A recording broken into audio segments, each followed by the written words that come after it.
कोल्हापूर जिल्हा cricket association आयोजित आणि पाठारे कुटुंबीय पुरस्कृत 16 वर्षाखालील पाठारे चषक क्रिकेट स्पर्धा कोल्हापुरात सुरू आहे। या स्पर्धेत ईगल क्रिकेट अकॅडमी माले आणि अश्वमेध स्पोर्ट्स वाठार यांच्यामध्ये साखळी सामना झाला। शासकीय तंत्रनिकेतनच्या मैदानावर झालेल्या या सामन्यात अश्वमेध स्पोर्ट्सनं नाणेफेक जिंकून पहिल्यांदा गोलंदाजीचा निर्णय घेतला।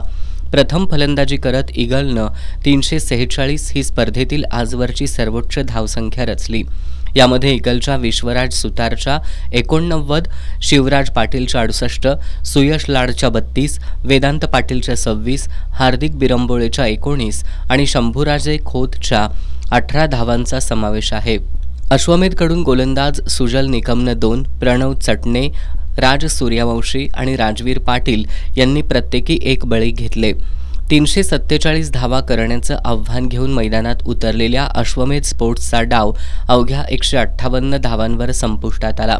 त्यांच्या कार्तिक मानेनं 28, प्रणव चटणेनं 22, सुजल निकमनं 20, राज सूर्यवंशीनं 19, विश्वराज पाटीलनं 13 धावा केल्या।